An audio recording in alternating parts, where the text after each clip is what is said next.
Live from the Washington, D.C. area, it's the Inside Scoop, Emerald Planet. All the ecology news that our viewers want to know.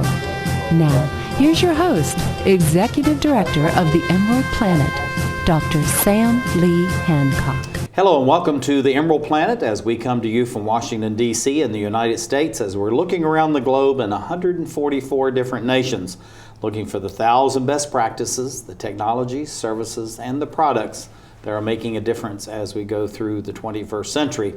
And as we add about 2 billion more people to the planet by 2050, how we're going to be able to provide all the basic infrastructure and everything that's needed, and at the same time, how we're going to be able to provide the education that's going to prepare them to bring about an even higher quality of life than what we've experienced in the past. And I have a gentleman sitting right beside me who's with a very interesting organization. This is Brandon Starling. He is the trainee advisor and data manager for SOM, and he's going to say what that's all about, Center for Employment Training. And Brandon, welcome to the Emerald Planet. Thank you for having me. Glad to have you here. We have your logo up there, but what does SOM stand for? And then tell us a little bit about what it does and a little bit of its history. SOM stands for So Others Might Eat, and I work for the Center for Employment Training. What SOM is we are actually a community-based nonprofit, and we were originally founded in 1970 by a group of interfaith leaders, and their original purpose was to serve the homeless and the needy in Washington, D.C. And so that goes back to our emblem, which is the bowl with the hand in between the two hands. Mm-hmm. What we do is we provide comprehensive services to DC residents, and whether it's education or whether it's healthcare, dental, medical services, workforce development, rehabilitation, counseling, emergency services. Our goal is to meet the needs of the people in Washington, D.C. I tell you, I think it's absolutely fantastic what you're doing. I met some of your colleagues at a recent Green Jobs Fair, and they were doing a very nice job. What is your approach as far as the Green Jobs training aspect of what it is that you're doing? Well, we have two programs in our Center for Employment Training. We have a building maintenance service technician program, and we have a medical administrative assistant medical administrative assistant program. With our building maintenance program, our approach to green technology and the green opportunities is to make sure that our curriculum is up to date and it's actually matching and it's demonstrating the best practices from the green industry, so that when our students come out of their training, they have all of the skills and the experience to make sure that they are their certifications are up to date and that they are excellent certified employees. Mm-hmm. And looking around Washington, D.C., it seems like, the state bird is the building crane. As you know, there's new buildings going up all over. So you're really in a very advantageous trade and specialty in what you're doing. So how do you look at the community and determine that we really need to be in the building trades area? A lot of it's in the maintenance because, there's literally just thousands of buildings all over that need that kind of work. And then you're doing in the healthcare. So you're really specialized in those two areas. So what was the decision to let's focus on these two and why? Well, at the Center for Employment Training, we picked our two programs that we do our certification in based off the needs for the individual or our clients. So it's a needs-based assessment that you do, and do you revise that on a year-to-year or a 5-year basis? We do. The number one thing that we want that's a part of our mission is to empower people out of homelessness and poverty through living wage careers. So the biggest determining factor for which program or which path we're going to go down is can we make sure that once a person graduates or completes our program, they can find a job, and that job has the salary or the pay benefits that will allow them to make more than just that minimum wage career. So what you're looking at then when you say, and you brought it out twice, so obviously this is part of your mission and vision, but living wage. So you're really looking for something where people go out, then they can support themselves, their family, long-term, add to their educational experience and all these things, and they can do self-funding. Is that correct? Exactly. Yeah. Empowerment. Empowerment, that's great. So what are some of the barriers that your students, and these are both youth and adult, as I understand it, what do they face, and then how do you overcome some of those barriers? I think that the two biggest barriers that our trainees face are around education and also around criminal history. DC is doing a great job, especially with the Ban the Box, of making more opportunities for returning citizens to be given that fair chance, or that chance at obtaining those living wage careers or employment. Here at CET, we like to make sure that our students are prepared to answer those questions, are prepared with their 60-second elevator pitch, or are prepared with their resumes and their cover letter, so that in addition to that vocational skills training that we do offer them, they when they walk in or they meet with those employers, they're really putting their best foot forward, and they're not being judged by their criminal background or history, but more so about the skills that they bring to the table. Now, looking at that, I know that you're trying to do intervention work as far as the job skills, but actually reaching into even the elementary and the high schools, so that you keep people, educated, you keep them in a track going towards a career, and hopefully that doesn't lead to another direction that is not so positive. So what kinds of things are you doing with the schools and with the community, like the YMCA and others, the youth development programs, so that people are fully engaged? They stay, with the schools, and at the same time, they're learning what to do and how to be volunteers in the community. Well, the great thing about SUM is that it's a very large organization. We employ about over 300 employees, and that gives us the opportunity to have our hands in a lot of different places. We're a community-based organization, and so we are in the community. We are engaged. We are going to the schools. We are working with the other community-based organizations. We're participating in the job fairs. We are working with the family strengthening collaboratives. We are advocating with our clients, and we're really there with our clients in the community, making sure that they have the opportunities, they have the information, that we are sending out advocates, we're sending out ambassadors and people to really get the information out there and connect with our clients where they are. We the great thing about So Others Might Eat is we meet all of our clients where they are. Now, what are you doing as far as, I know that I came out of a program many years ago, 4-H, where you're actually reaching the parents through the children. And that's really one of the philosophies of that, learn by doing and then pass the information up. What are you doing as far as engaging the parents, grandparents, caregivers for the youth that are coming into your programs? We actually, some has a lot of housing opportunities that we provide to our participants and to the DC community. We have emergency housing, we have single family housing, we have veteran housing, one of the only organizations in DC that has housing for veterans and their family. And through those programs, we link them to the different services that SUM offers, whether it's addiction treatment counseling, whether it's job training through the Center for Employment Training. So not only are we giving clients or our trainees suitable living arrangements, opportunities, but we're also linking them into those other holistic services that we offer. Yeah, I was amazed. I went to your website and actually chatted with your colleagues at that Green Jobs fair, and it was just amazing the breadth of the number of services that you're providing. It's almost everything that you have as far as education, healthcare, and just many other things that you wouldn't even think of that would be provided in the community that way. So how do you reach out to the community and bring all of these services under the umbrella of SUM so that you're able to provide such a broad mix, including even meals and housing and all these other kinds of things? It's a very complex organization. Well, like you said, we started at a small soup kitchen in 1970, and so we have direct services that we meet the direct needs to the individuals who we serve.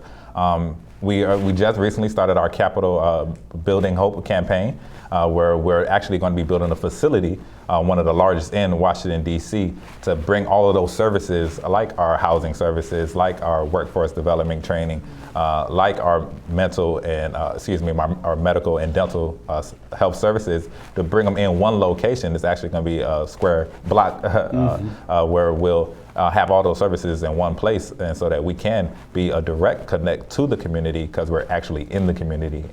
I tell you, the architectural renderings I've seen of that building is absolutely fantastic. It's very futuristic, but it looks like it's very usable space as well. So it's a green building. Yeah, and it's going to give you, and I'm sure it's going to be LEED certified, because in Washington, D.C. now, if you put up a new building, it needs to be LEED certified. It's actually going to be silver LEED certified. Going to be silver, okay. Well, we'll have to push you towards gold and platinum then, if you're going to be at the silver level. But looking at the new changes as far as federal and local regulations within Washington, D.C., I know that because of the complexity of what you're doing and the breadth of the number of services, that the rules and regulations changing at all times. What kinds of things do you do to make sure that you're always up to date as far as federal and local regulations, and in some cases you're even exceeding the kinds of pathways they want you to be going in to serve these at-risk audiences? Well, we're sitting in the policy. We're sitting and we're speaking with the policymakers. We're sitting on the council for workforce development. We're meeting with the mayor. We're advocating down at the Wilson Building. So we're actively engaging with the community. Which is where the city council is, the Wilson Building. Exactly. And so we're actually taking place in those meetings. We're leading those meetings. We're in the conversation, and that's very important. That at all times. Especially with the new legislation and all the changes that's coming up, that we're doing our homework, that we're doing our research, that we know what's going on, we're being preemptive about our strategies, and that we're really following those best practices. Two quick questions. One is, how do you work with the communities of faith and also for-profit organizations? In what aspect? Offering your services, doing outreach, bringing people in. They're part of the community.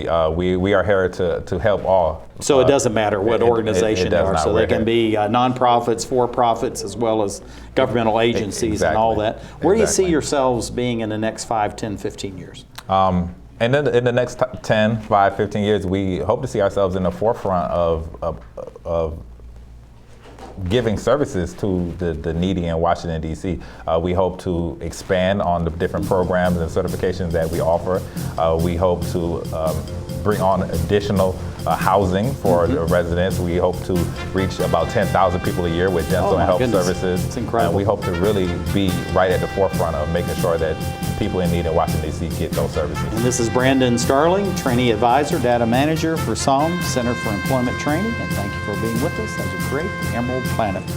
I need a job. Necesito trabajo. I would like to speak English better. Me gustaría hablar inglés mejor. I want to be a U.S. citizen. Quisiera ser ciudadano de los Estados Unidos. For over 35 years, Por más de 35 años, the Hispanic Committee of Virginia has been serving our community. el Comité Hispano de Virginia ha estado sirviendo a nuestra comunidad. Job training and placement, Capacitación, ayuda para conseguir trabajo, education for children and adults, educación para niños y adultos, immigration, naturalization, and medical referrals. ayuda para los procesos de inmigración y naturalización y orientación sobre médicos Are a small part of what we do. son solo una pequeña parte de lo que hacemos. For help, information, or to volunteer, Para ayuda, información o para ofrecerse como voluntario, contact the Hispanic Committee of Virginia, comuníquese con el Comité Hispano de Virginia, helping everyone participate more fully in American society. ayudando a todos a participar plenamente en la sociedad norteamericana.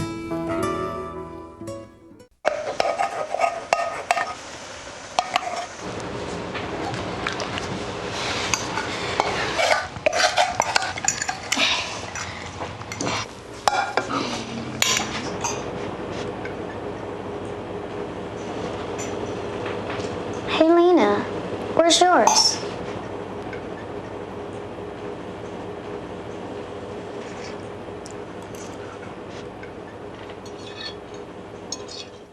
Would you notice if you were missing half your kidney function?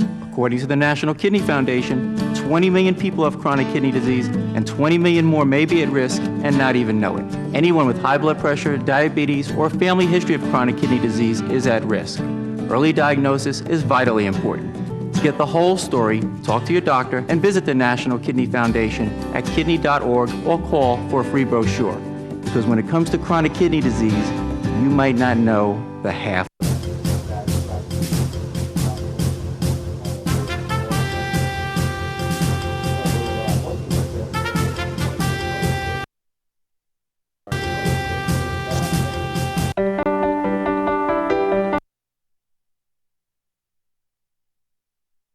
Hello, welcome to the Emerald Planet. I'm Dr. Sam Hancock coming from Washington, D.C. as we're looking for those 1,000 best practices, technology, services, and products that are making a difference as we move through the 21st century.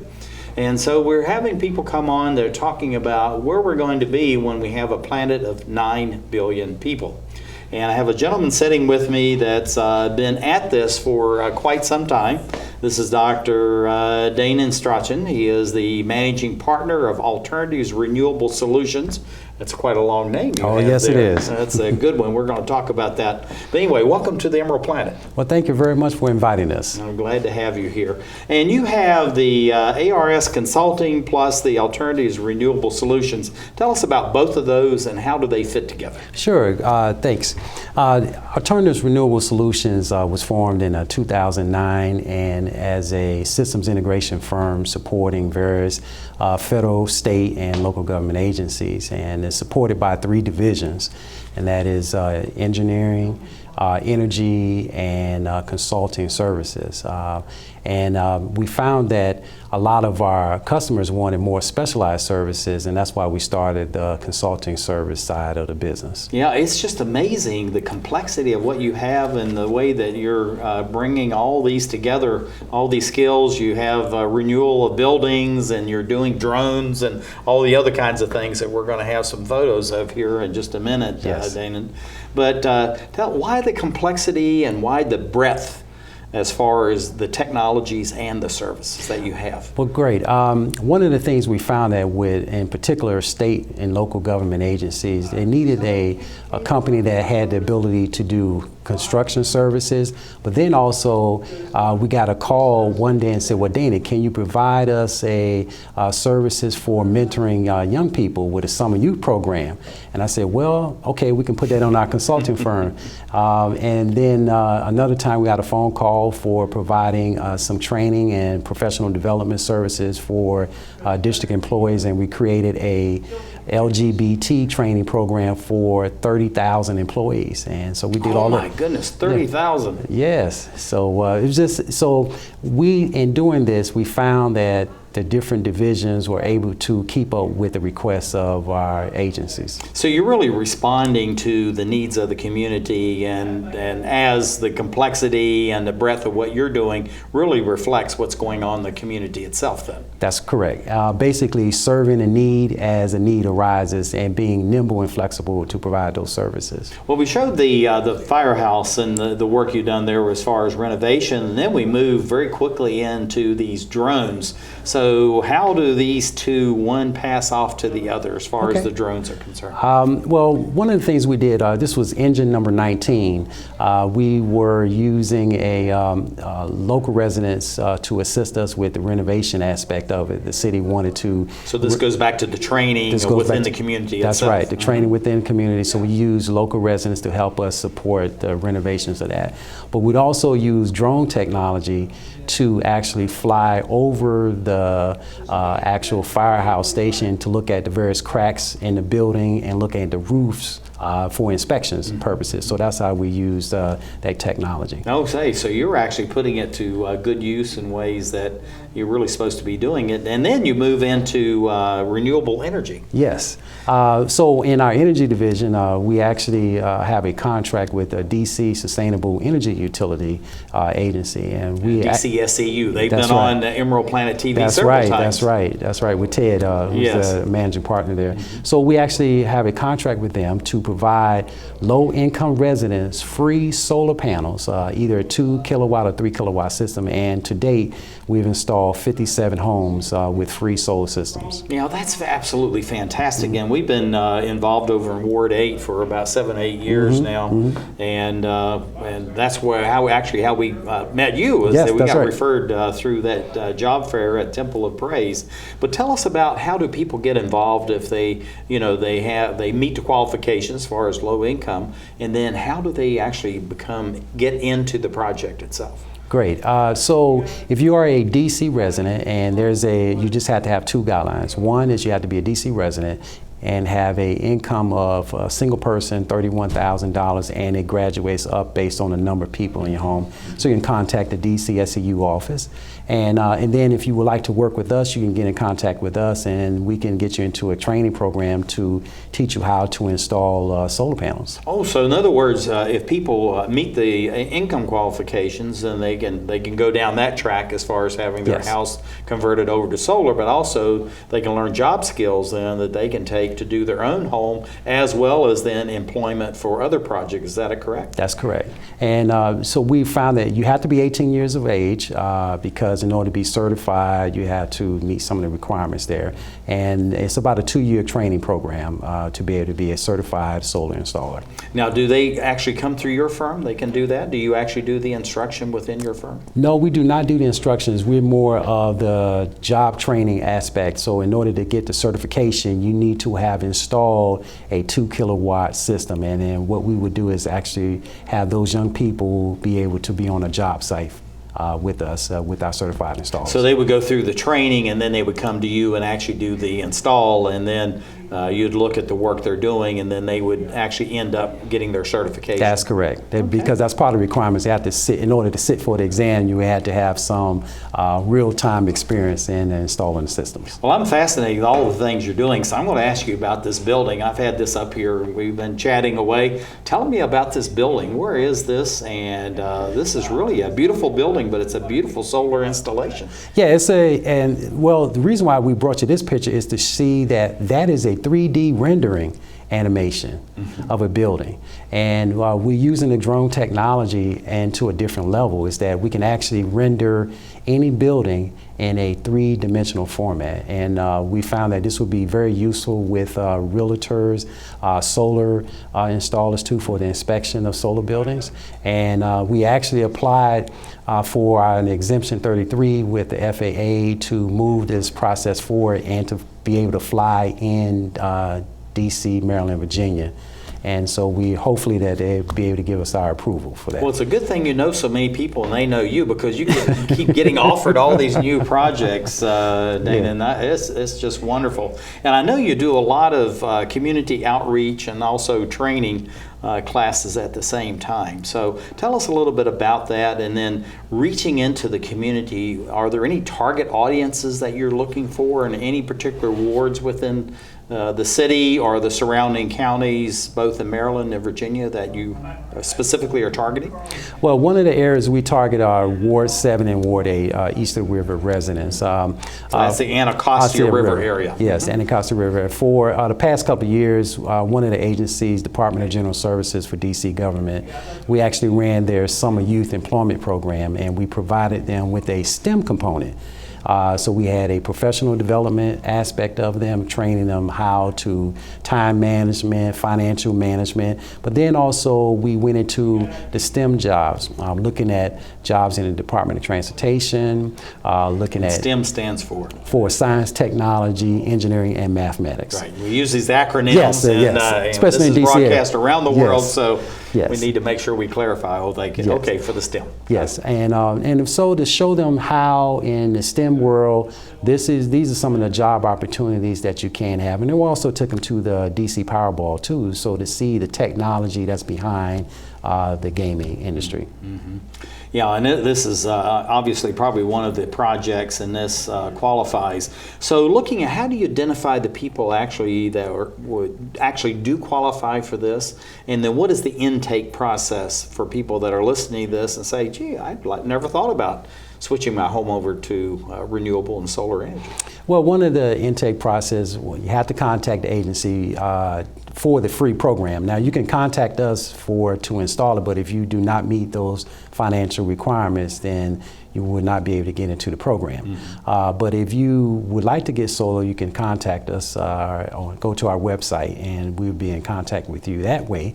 But we also tell people to get in contact with the DC Department of Environment or the DCSU, and it's called the Solar Initiative Program. Yeah. And I tell you, we've been working with those organizations now probably for 4 or 5 years, and actually keep promoting them and taking people to them. And they're very proactive, very positive, and they really want to do good within the community. So this is a government agency or public-private partnership through DCSU. Yes. They are with the government, and they really do want to help you. So that's correct. It's an amazing relationship they have. But looking at a home like this, are there any types of homes that people are in that may either qualify or disqualify, or as long as they meet the income requirements and have the desire, that's about what it takes? Sure. On one of the key issues with homes is the roof. The roof's conditions. If a roof is about 30 years old, we would suggest that not be a good candidate.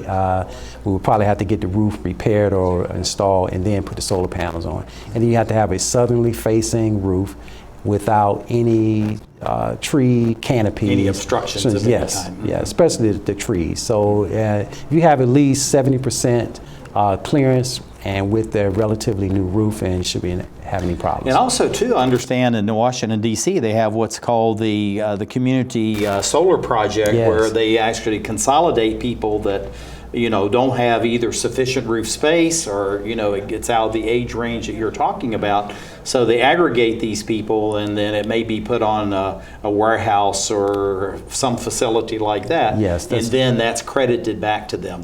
Are you part of that process as well? We are part of that process. That's a solar collaborative. Typically, you would work with a contractor that's in a community. Say you have about 10 homeowners that wanted to do this, and they would typically do a RFP process, and then have a solar installer put together a project plan for them to get that done. Yeah.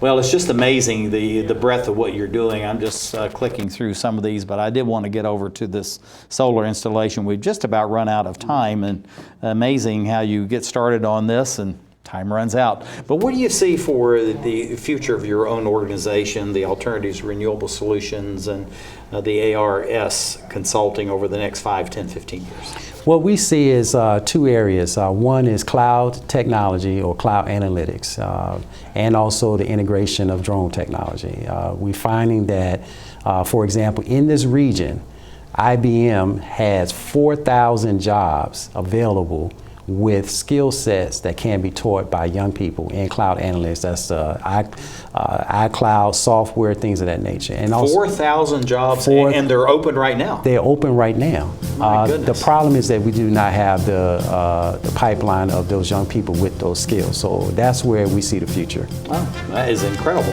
This is Dr. Danon Strand. He is the managing partner of Alternatives Renewable Solutions and also the ARS Consulting. Thank you for being with us, and dear viewer, thank you for being with us as we create the Emerald Planet. I helped turn my child's public school into a whole new kind of school.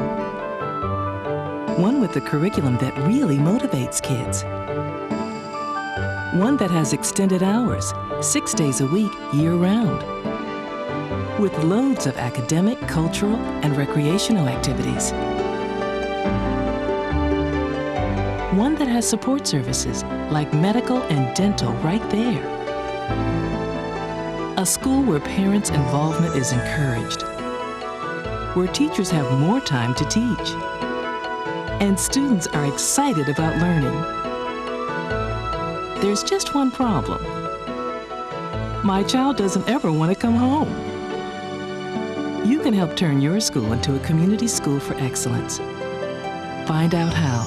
Call 1-877-LOVE-TO-LEARN. It's coming. Right to your neighborhood. And when it does, you may be surprised. It's your Social Security statement of your benefits, and it's going to help you plan your financial future. Your benefit statement will tell you how much Social Security you're eligible to receive and when you'll get it. Then you'll know how much you need to save for retirement, because that's coming too. The future is in your hands. Choose to save. The toxic fumes from this meth lab are seeping into Jamie's sinus cavity. Ammonia vapors invade her throat. Toxic gases fill her lungs. Jamie's body is deteriorating. And she doesn't even know it. Jamie, dinner. So, who has the drug problem now? Find out how meth affects you at drugfree.org/.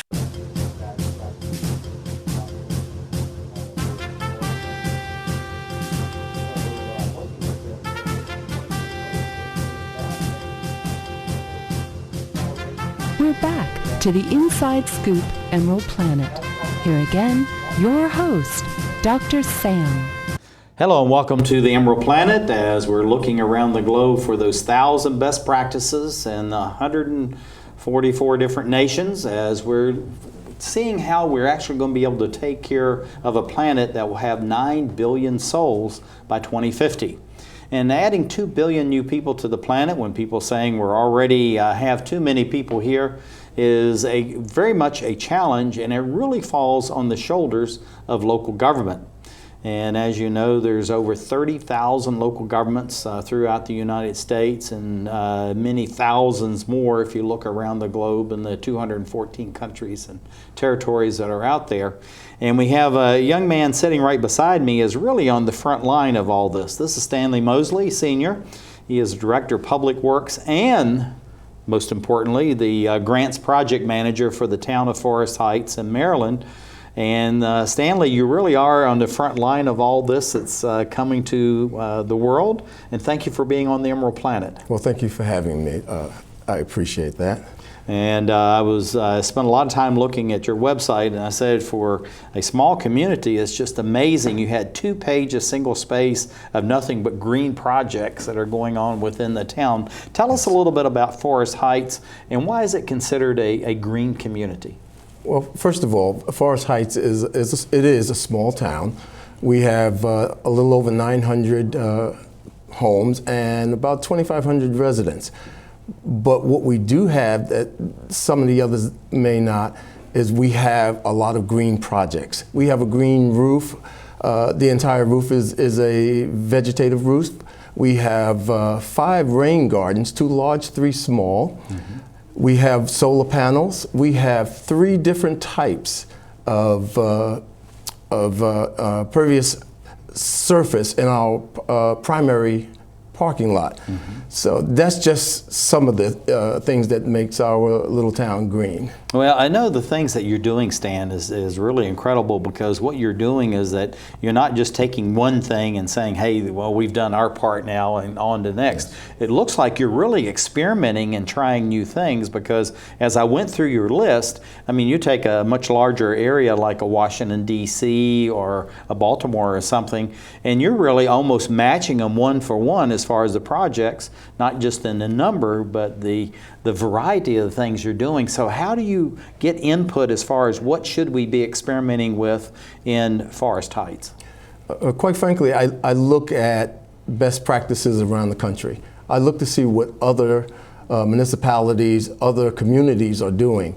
Right now, we're involved with with lowering our energy footprint in the town. So therefore, we're purchasing electric vehicles for public works, mm-hmm. taking some of the gas out of the system. We also are doing the same for the street vacs, just to name one small issue.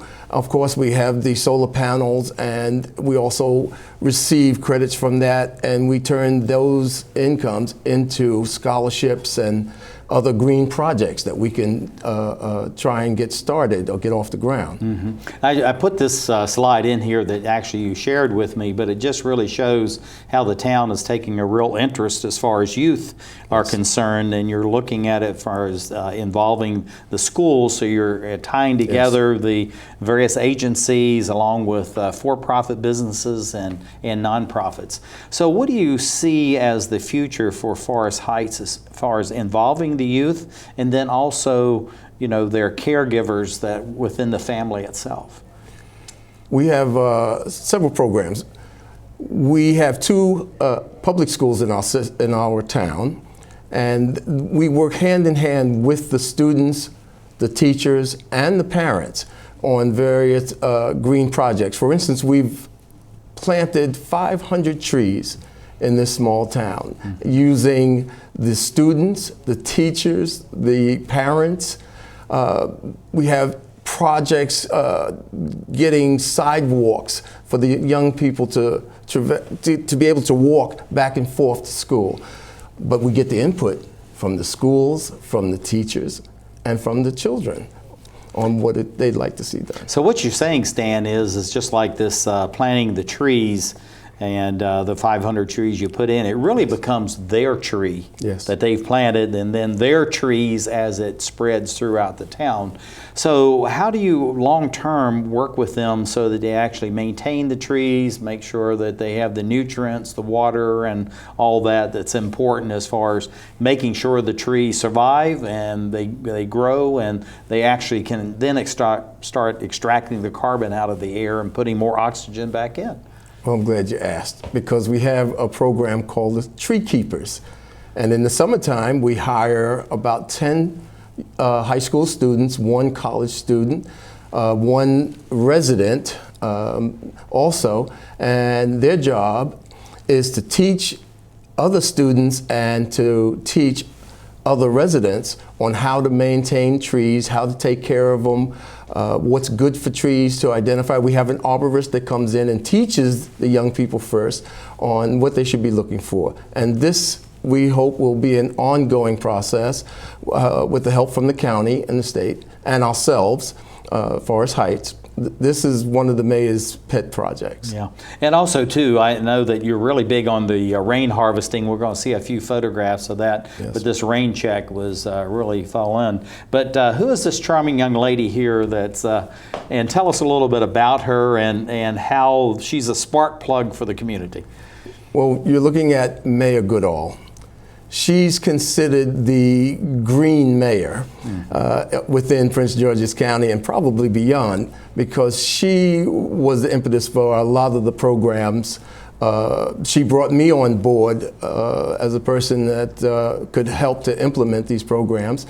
And she brings so many of them that we're bringing on more people to keep these projects going. She's also certified in various green initiatives in green areas. She's constantly going to school, constantly learning new programs to bring to the town. So she's really a blessing to the town, and then the town in turn obviously responding to her because of all the tree plantings and the rain harvesting and everything as you're going. Tell us about this little, it looks like actually a little rain garden right here that's on the street. Yes, that is a rain garden, one of the smaller ones. And it has the native plants in it, and it's there to let those who come to the town know that it doesn't have to be grandiose, it doesn't have to be huge, it can be very small, and it could be on your property. So this is something that this is almost like a demonstration site. Yes, indeed. And it's doing it in a way that people feel like, I can do that. Yes. Because sometimes if it's too big, then people feel like, we just can't, it's too expensive and all that. I know that you're part of this this constellation around the county as far as all the municipalities. Tell us a little bit about this Maryland Municipal Collaborative, and how does your town, Forest Heights, fit into this? There are 14 municipalities that have come together to grow its grants. It's easier for all of us to come together as a collaborative because between us we have the brain trust and the manpower to reach out for the larger grants. And that's one of the reasons we've come together. Forest Heights is one of the towns within the collaborative, and of course you can imagine Mayor Goodall has a lot of input into it, but that's the main reason that the collaborative came into existence. She's almost like a one-person brain trust for the whole town, and actually among these 14 things. We're going to click through these. These are some of the things that you're actually doing as far as best practices and demonstrating to the citizens with your town. Just give us a little idea, and I'm just going to click through some of these slides because I like what you're doing, and it's very progressive what's going on within your town. One of the programs is the energy program for the homeowners. And what we do is we go into an energy audit, we find out what products need to be removed and changed, and we upgrade those products.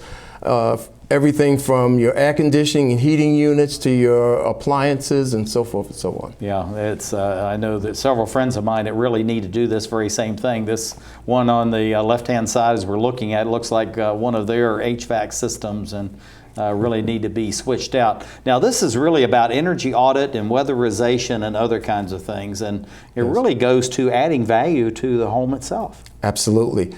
This came about because Lieutenant Detective James Flynn, one of the people who brought this, along with myself and John Moss, a town administrator, realized that if we fixed these homes, it would raise the value of the home and also add to your tax base. Mm-hmm. So this is how that got started, and it's just snowballed at this point to several hundred homes. So people are driving around saying, geez, I need to do this to my own home, and let's get into the system. And I found this interesting. You talked about the green roof, and we normally think of downtown DC and thousands of square feet and millions of square feet, and yet you took this very old building, you made it a green roof.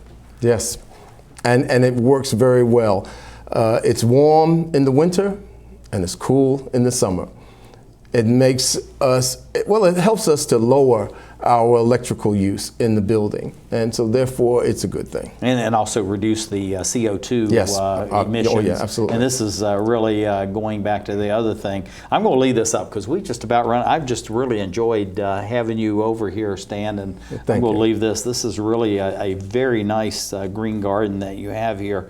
But looking at where you're going in the future as far as Forest Heights, what do you see for the expansion of all these green projects, and then of course employing local citizens and then educating the youth? So let's put a little bow on this package, and then we're going to go out on that. That is exactly what we're trying to do. We are working with Prince George's County Community College, and we have an initiative in the town called Forest Heights Jobs Training Initiative, where we'd like to have our contractors hold a spot open for an internship within the trades. When you come to our town, if you win a bid to do work and construction in our town, we'd like to see this happen here, but we'd also like to see it happen in the other 13 municipalities as part of the collaborative. So you're really sharing, and you really look at it as a collaborative, and all of you are working together in all this. Okay, that's very good.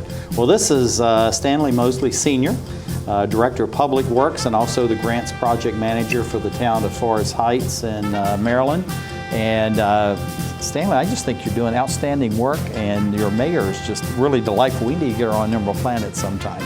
And thank you for being with us as we create the Emerald Planet.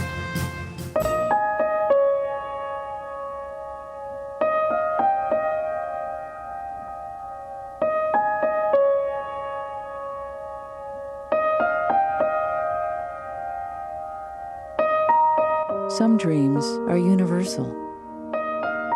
Dreams that inspire us.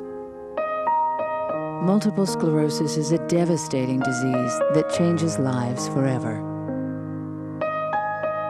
The National MS Society does more for people with MS than any organization in the world. but we can't do it alone. To get involved, visit us online at nationalmssociety.org or call 1-800-FIGHT-MS. This is why we're here.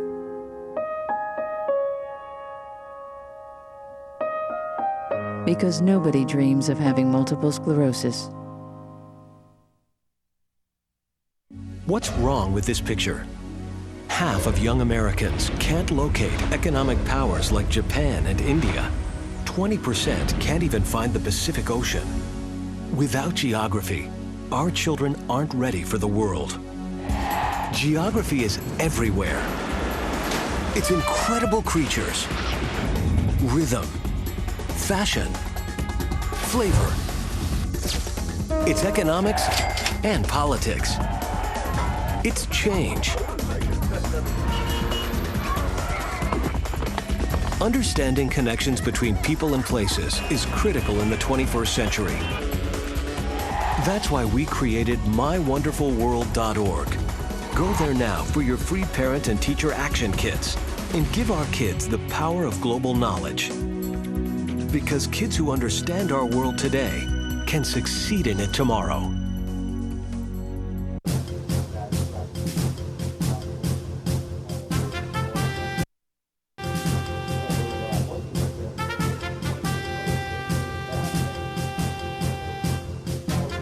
We're back to the Inside Scoop Emerald Planet.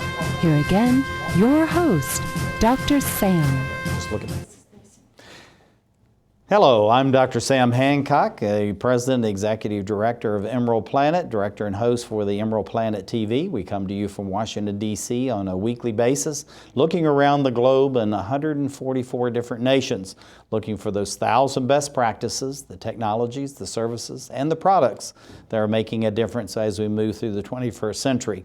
And we're looking for the people that are providing the leadership, whether they're the nonprofit, for-profit, or within local government, that are actually the decision makers, but involving local communities in what is going on. So we have three gentlemen sitting right beside me that are going to talk about some of these things, and I'm going to look at my notes. This is a long list here, guys. And right beside me is Brandon Starling. He is the trainee advisor and data manager for SOM, So Others May Eat, Center for Employment Training. Dr. Danian Strand, who is the managing partner for Alternatives Renewable Solutions, and also the ARS Consulting. We need to throw that in. And then down at the end is Stanley Mosley Sr., is the Director of Public Works and Grants Project Manager for the town of Forest Heights in Maryland. And gentlemen, welcome to the Emerald Planet. Thank you for having us. Thank you. Thank you for being out with us. Brandon, looking at what you're doing, you're the nonprofit representative here. Okay. We got this good mix with this particular program.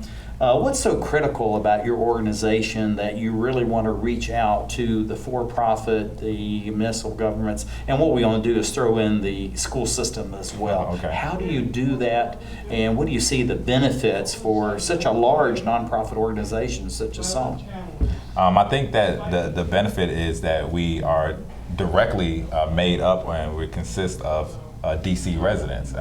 Through our training, through our services, we are building those residents and those individuals to be great citizens, and we're building them to have the skills that they need to get training. We're building them to have the skills that they need to provide for their families.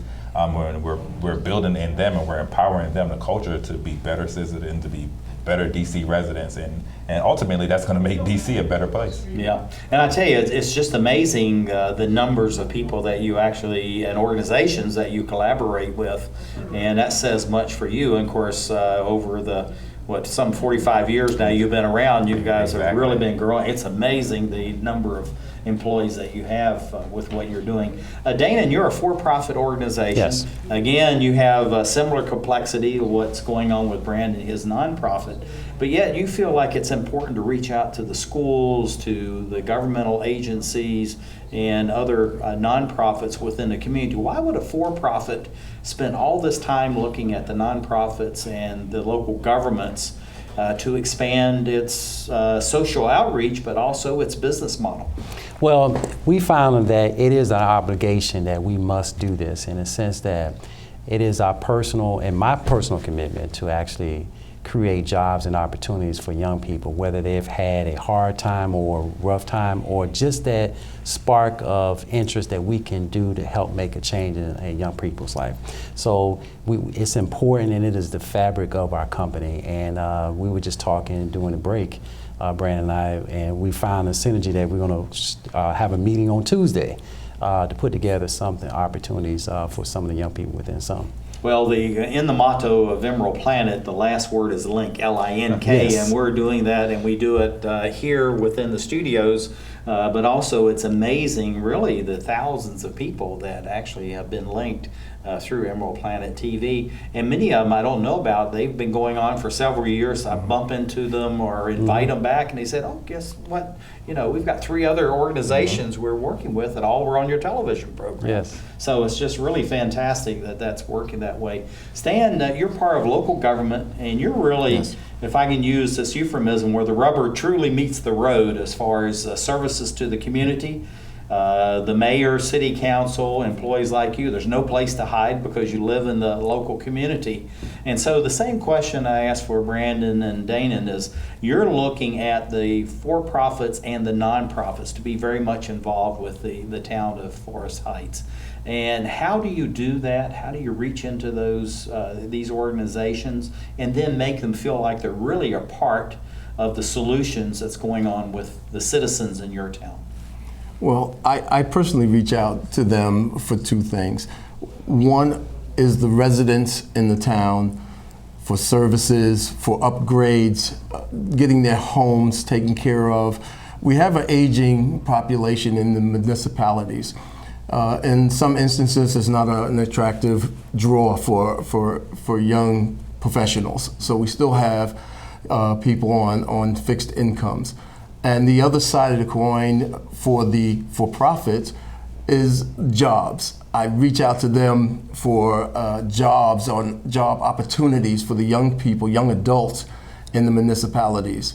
And that's how I come to bring both of them to the table, so that I can handle the 2 that mean the most in our municipalities. Yeah. Let me just follow on that, Stan, if you don't mind, looking at the nonprofits, the for-profits, and even the large, like the federal government, because you're so close to, large governments, both Washington, D.C., and then, of course, the state within Maryland and Virginia. How do they respond to you when you're reaching out? You're in a small municipality, but at the same time, you're very progressive in what it is you're doing, and they may look at, but anyway, just share about how do they respond when you're asking them, hey, I think we can collaborate, or we need some help, whichever way it needs to go. State and federal entities, that's where the brain trust is. That's where young people with all the ideas are. And as a municipality, if you join with them, if you reach out to them with those ideas and you embrace those ideas, the new technology, the new programming, they will help you. So the idea is, if we build it, they'll let us come. Yeah, and that's a fantastic answer. I like that. As the trainee advisor, I know this is something that you're interacting with all these young people coming through, and actually you have a number of adults that come through your project as well. How do you make sure that through the training that you're giving them that they're actually ready to go to Danon or go over to Forest Heights and they can show up and go to work? Well, we, of course, when you come to our program, we want to make sure that you're getting that vocational, that hard skills training, but a big component of our program is that soft skill development, the adult basic education component, and also working with that career development. So while it's important that you can get the job, we want to make sure you can keep the job. So we want to take care of any barriers that you may have. We want to make sure that you're prepared for the interview. We want to make sure that you have those networking opportunities. We want to make sure that you're increasing your math and your reading skills so that not only can you get that job, but you can now compete and you can keep that job. So that's what's important for us. Many people don't really talk about that or actually think about that, is that you're just trying to get them into the door, but once they get there, you want to be sure they stay in the door. We want them to stay so there. What's a couple of things? You talked about the reading, of course, writing goes along with that, mathematical skills, that's really critical. even human interactions, open communications. What's some of the other things that you see that the people of the Psalm really have because of the training and this interaction you have with the for-profits and the municipals and the schools that really gives you a leg up as far as placing them and they stay? I definitely think that the adult-based education piece is very, very important. That they're building their reading and math skills, but I think that most importantly, once they've completed our training, they're a well-rounded person. They have those customer service skills, which is very, very important. You know, they have those education skills that's very, very important. So not only do they have that certification, which is key, but now, you know, they're a benefit to your organization, they're a benefit to the community, and you know, each one is bringing somebody with them, and they're all improving each other together. Well, I think you exhibit all these traits. It's very, very important. And Dana, that's just what I was getting ready to ask you about. You know, it's a diversity of skills, attitudes, but also aptitudes. And we sometimes don't think about that. And then also, you know, showing up on time and doing these other kinds of things. So when you're going to the nonprofits or the school systems, what are you actually looking for, and how do you sort through what you think is going to be, you know, a good employee? It's going to be an asset to you, but also an asset to them, their family, and their community. Well, one of the key things that we look at is the will to learn and to do. And that's something that's very hard to measure, and that's why I try to meet with all of the young people that we work in our program, because if they have the will to do a particular job, then we can take them as far as they want to go. And with the aptitudes, the testing, you can teach that. But if they come ready to work, willing to work, and then we'll help them work. And that's the key to us getting this done for them.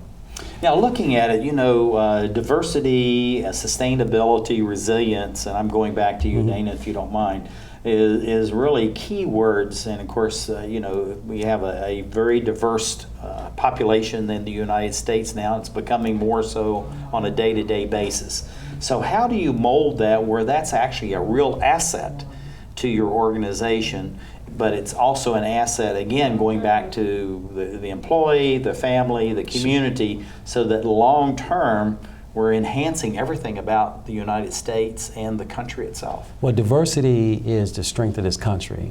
We've come from all different creeds, background, races, but learning how to work together, and that we have one thing in common, that is the common good in everyone. And diversity is what I've always lived by in my management career, is that having all types of people, men and women. And I actually try to get more women inside the solar industry as solar installers, as electrician, master plumber. So non-traditional professions. Yes, okay. Non-traditional professions, and mixing it up, because with diversity brings about strength in the organization, and then they can actually use that diversity to expand and grow. Yeah, that's fantastic. Stan, we're going to have to be quick. As a municipal governmental agency working with the schools, how do you engage the teachers and the counselors to make sure that they are, you know, investing the same in the students that you and your mayor are actually doing to make sure that they're contributing totally to the town? And we have to be quick. That's easy. We participate in the programs with the schools. We go to the programs, we sit, we watch, we listen, and we open our doors to the students who are ready for internships at the companies that do business with us. No, it's absolutely, that's a great answer. Gentlemen, thank you for being with us. We've absolutely run out of time. And thank you, Brandon, for being here and sharing what you're doing. Thank you. Dana, you're doing really good work. I'm going to wave at you, Stan, down there, but thank you for all you're doing. Say hello to the mayor for me if you don't mind. And thank you for being with us as we have these outstanding gentlemen here as we look around the globe to help to create the Emerald